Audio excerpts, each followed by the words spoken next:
बेटा अब खुद कमाने वाला हो गया था, इसलिए बात बात पर अपनी माँ से झगड़ पड़ता था।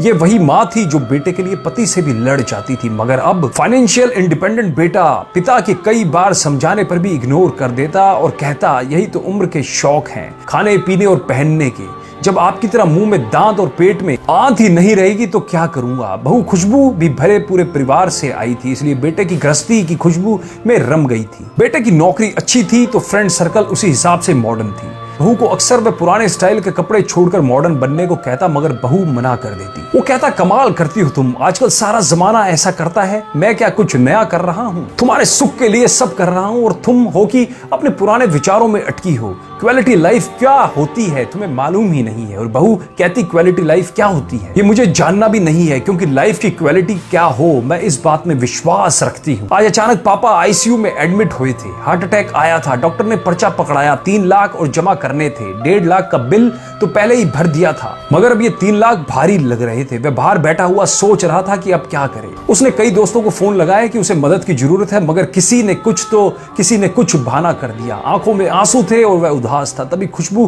खाने का टिफिन लेकर आई और बोली, अपना ख्याल रखना भी जरूरी है, ऐसे उदास होने से क्या होगा, हिम्मत से काम लो, बाबूजी को कुछ नहीं होगा, आप चिंता मत करो, कुछ खा लो, फिर पैसों का इंतजाम भी तो करना है आपको। मैं यहाँ बाबूजी के पास रुकती हूँ, आप खाना खाकर पैसों का इंतजाम कीजिए। पति की आंखों से टप टप आंसू झरने लगे। कहा ना आप चिंता मत कीजिए, जिन दोस्तों के साथ आप मॉडर्न पार्टियां करते हैं आप उनको फोन कीजिए, देखिए तो सही कौन कौन मदद को आता है। पति खामोश और सूनी निगाहों से जमीन की तरफ देख रहा था कि खुशबू का हाथ उसकी पीठ पर आ गया और वह पीठ को सहलाने लगी। सबने मना कर दिया, सबने कोई ना कोई बहाना बना दिया। खुशबू आज पता चला कि ऐसी दोस्ती तब तक ही है जब तक जेब में पैसा हो। किसी ने भी हाँ नहीं कहा, जबकि उनकी पार्टियों पर मैंने लाखों उड़ा दिए। इसी दिन के लिए बचाने को तो माँ बाप कहते थे। खैर कोई बात नहीं, आप चिंता ना करो, हो जाएगा सब ठीक। कितना जमा करना है? अभी तो तनख्वाह मिलने में भी समय है। आखिर चिंता कैसे ना करूं खुशबू, तुम्हारी ख्वाहिशों को मैंने संभाल रखा है। क्या मतलब? तुम जो नई नई तरह के कपड़े और दूसरी चीजों के लिए मुझे पैसे देते थे वह सब मैंने संभाल रखे हैं।